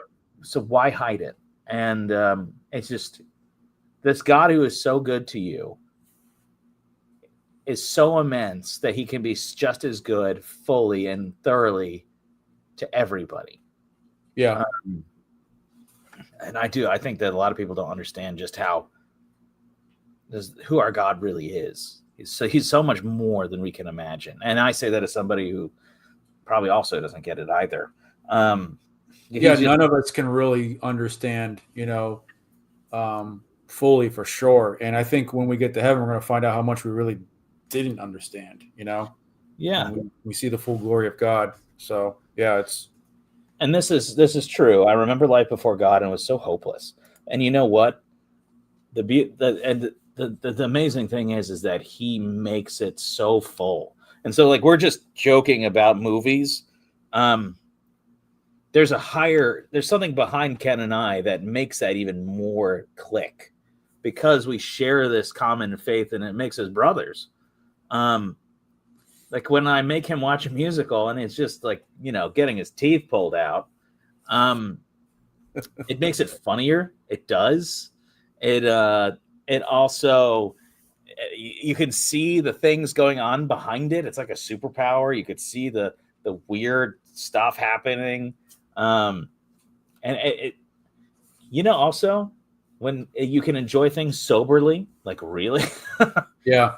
I know people who would not at college who, I'm sure they paid a lot of money to not remember their weekends. But yeah, man, I remember every weekend. Yeah. And because we would just be in it. And so you have true relationship with one another. I know that seems like a little touchy-feely, but there's true strength and camaraderie that you get through the faith that you can't get outside of it. I mean, right. What does the world have that looks like what Jesus gives us through our Christian brotherhood and sisterhood? It doesn't have anything. The world, alienation. What the world offers can't satisfy. It might temporarily satisfy, but in the long run, it can't satisfy anything. You ever see that meme where the raccoon is trying to wash his food and he gets some cotton candy and he tries to wash the cotton candy? Mm-mm. So, where raccoons wash their food, you put cotton candy in the water, what happens? It disintegrates. Yeah. And that's the thing about this world. Cotton candy is great, but when it gets wet, gone. Yeah. Yeah. We have something that lasts. Yeah. I know, for instance, in the case of your wife is making real bread. That stuff is hearty. It lasts. It's probably really improving your colon health. Yeah, it's funny because she makes cookies out of that, and like, if I do store-bought cookies, I can eat like 20 of them, right? Hers, I can eat like 2, and I'm filled. So it's like, it's amazing. And she's like, "Oh, come on, all the cookies are still here," because I can't eat all these cookies at once. It's like, I can't do it. My stomach's not big enough. But yeah, it fills you up. The same is true with the faith. The world is all cotton candy that's dissolving. It does not fill you up. But with Christ, who literally says, "I'm the bread of life," it's like, I can't eat this. I can only eat so much of this because it's excellent. Yeah. Such a problem. Too many cookies. Yes. It can be a problem. Too many cookies. That bread is bussin'. Bussin' is a Gen Z thing. can't have very much food at all right now. That one thing I can eat without any issues, and it is wicked good. Oh, there's that New England wicked thing going on there. That bread is bussin'. Oof, Wicked. That's not a Gen Zism. That's just a New England thing. It's a New England thing, yeah. Yep. But she must be talking to people on the background. Such a problem. But yeah, God is so good to us. Hey, we'll call it there for that. So what does the rest of your weekend look like before we kind of cut out? We've been going for about 2 hours. That's pretty good. Yeah. I know I've got a soccer game to go to tomorrow for my youngest. And we got stuff going on at church on Sunday. We have a Halloween thing Sunday night. It's not really a trunk or treat. We do it inside. But you come in and get candy and stuff like that and stuff set up for the kids and stuff. So I'll be there for that as well. I won't eat candy though, but yeah, so we got Sunday's filled up pretty good, and then tomorrow got a few things going on. So what about you? Besides I think we're gonna go to the Dakin Dairy. They're doing a corn maze. They're doing animal touching, like you can pet the cows and like the goats. Yeah, I was talking to my son-in-law the other day about, we need to find a corn maze because we haven't done that in a few years. So where is that? Dakin is up in it's like a half hour from here. It's in Mayaca. Oh, really? Okay. Yeah, it's animal touching. That sounds a lot more sus than it should. Sorry about that. It's like the signs that say "Do not molest the alligators." It's like, don't worry, I won't. Don't worry about that. They have them at Mayaca State Park. Actually, it says that. But, yeah, so we're gonna go. There's a petting zoo. There is pumpkin cannons, and they have food trucks. So that'll be fun. They have. I don't know if you've been to Dakin's, like a little cafe. They make awesome ice cream there. I know you're not a big fan of milk stuff. But man, I like ice cream, but right now I'm staying away from that stuff. But I wouldn't mind going to see pumpkin cannons and stuff. That'd be cool. So we used to do that back home. Like they just like big and shoot it up the field. We were up at up where Elena's from, and there was a ski resort that during the fall would do a big fall festival, and they would shoot cannons up the ski slopes.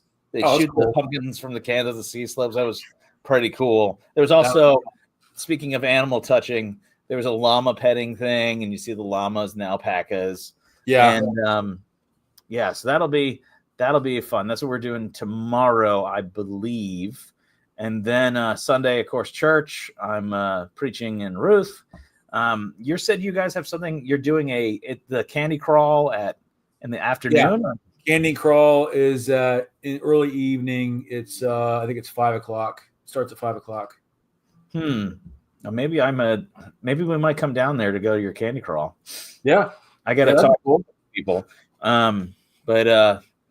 So that's what we got going on over the weekend. So yeah, if you're in the Sarasota area, if you're looking for church, Bee Ridge Baptist Church has services at 10:30 on the Lord's Day, and you're welcome to come. But yeah, so that's what we're doing as far as that. Then Monday, it's back to all the regular administrative stuff again. I think I got a couple meetings. I have to look at my schedule, and movie watching. And I probably have to watch Labyrinth, sometime during the week. and then you need to get with your fantastic daughter Kelly, and watch the High School Musical movies with you. I'll be distracted by reading books to my grandson at the same time, but I can do both. And animal touching. Yes, there might be animal touching because you got the dogs, right? Yes, you are correct.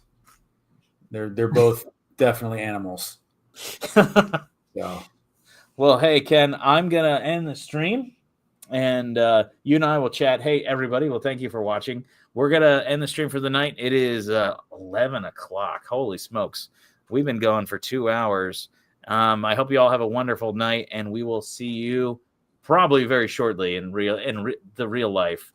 But we'll be seeing you this time next Thursday. So everyone, have a good night. Later.